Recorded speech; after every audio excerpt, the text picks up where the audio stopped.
My kidney journey is I went through kidney failure at 31 years old from juvenile diabetes and started dialysis in 1999 and did not think I was going to survive. It was very scary, not knowing. I did not have a mentor. I did not have anybody who's gone through it to help me through this process. I remember one day I was working. I had to climb a flight of stairs and bring some product up 3 flights of stairs. And I remember climbing a flight of stairs and I just was completely out of breath. That was at a point where I figured, okay, there's something wrong here. I really need to go see a doctor. Went to my primary care doctor. A couple hours later, I got a call from Sharp Hospital. You have kidney failure. You need to report to the emergency room immediately.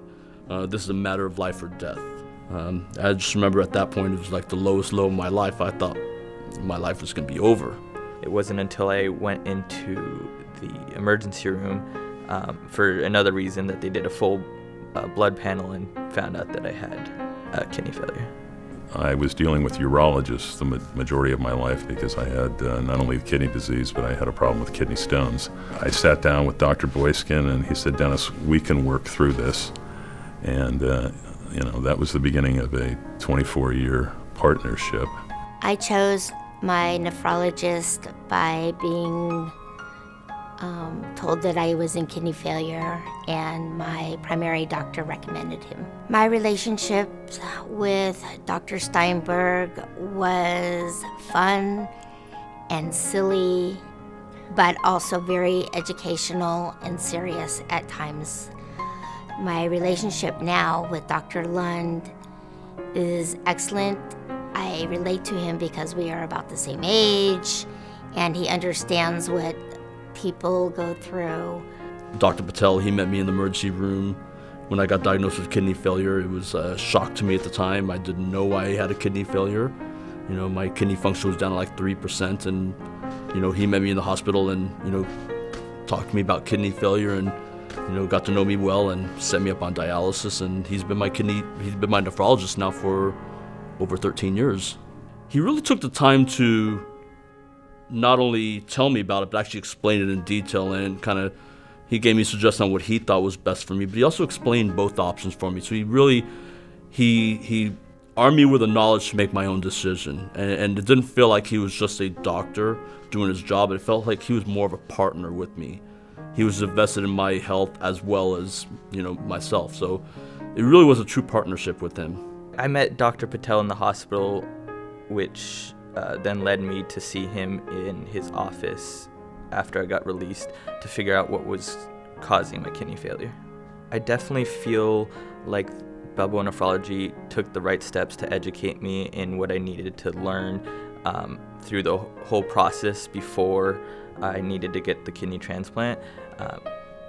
The doctors and nurses all explained every step of the way to make sure that I knew exactly what was going on and answer any questions I had.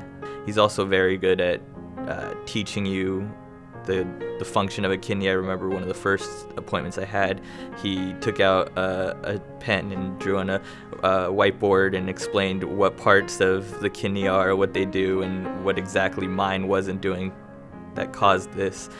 So he's very interactive and listens. He's a good listener as well. He will listen to anything, any concerns, any worries, and take that into consideration. Dr. Boyskin would not only sit down with me and learn about it, but he would also collaborate with the other doctors in San Diego that had a little bit of history with what I had, so that I wouldn't have to go see somebody else. He would just orchestrate it. We'd have a conversation about it, and Dennis, maybe we should try this or we should try that. And that relationship lasted for about 12 years until we worked our way into a transplant. I was blessed enough to have my brother do it, but blessed enough to be able to do it with my doctor. And Balboa Nephrology was just the perfect company / doctor's organization to pull all these different resources together to make sure that my situation got better to them. With Dr. Patel, I was able to see him for 8 years, and then I was lucky enough to get to see another doctor from Balboa Nephrology, Dr. Lund, after my transplant, I've seen him for 3 years. So it's very awesome that I have two doctors kind of like overseeing the whole process, and it gives me an outlet to have these doctors to ask questions, and I think that's great for any facility, and one of the main reasons I would recommend them. My life after my kidney transplant has been normal. I do everything from zip line to go swimming. I travel. I go for tandem bike rides. I work out every day. I have lots of friends and family. I'm very social. And my lot in life is to help other people. And I like to tell my story.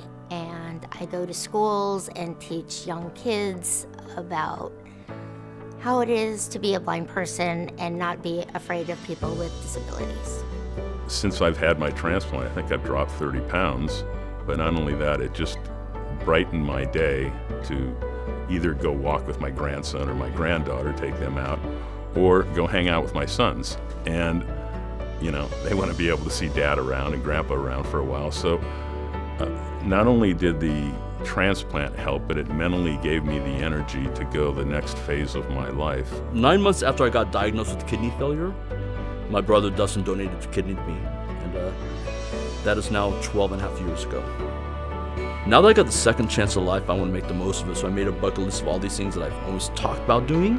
And as of today, 12 and a half years post-transplant, I've run 38 full marathons in 28 states, and I've run 79 half marathons.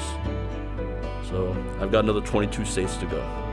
I couldn't ask for a better place to be taken care of for my transplant needs than Balboa.